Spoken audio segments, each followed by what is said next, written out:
Hi అండి. మేము ఈరోజు మద్దాంజనేయ స్వామి టెంపుల్‌కి వెళ్ళాము. చూడటానికి చాలా ప్రశాంతంగా ఉంది. పొలాల మధ్యలో ఉంది టెంపుల్. లొకేషన్ చాలా బాగుంది. ఆంజనేయ స్వామి టెంపుల్ ఫేమస్ అంటండి ఇక్కడ. ఈ టెంపుల్ చూడటానికి చాలామంది హీరోస్, డైరెక్టర్స్ అందరూ వస్తారంటండి. మేము అలా లోపలికి వెళ్ళంగానే కోలాటం వేసేవాళ్ళు కనిపించారు. వాళ్ళు చాలా బాగా కోలాటం ఆడుతున్నారు. ఈ టెంపుల్ దేవుడి ప్రత్యేకత ఏంటంటే ఆయన ఒక చెట్టులో వెలిసారంటండి. ఆ చెట్టులో ఆయన ఒక చేతిలో పండు, ఒక చేతిలో గద ఉంటుందంట.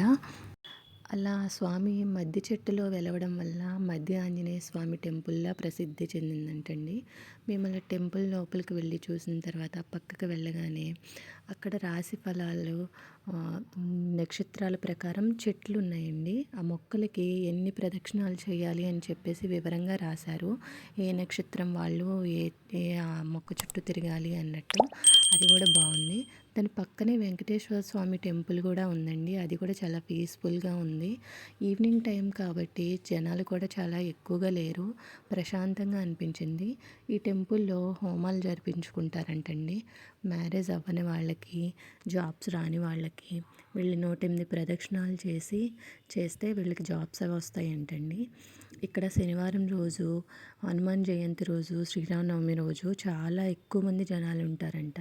ఆ భక్తులతో చాలా రద్దీగా ఉంటుందంటండి. మేము అలా వెళ్ళి చూడగానే రాజస్థానీ వాళ్ళు కనిపించారండి.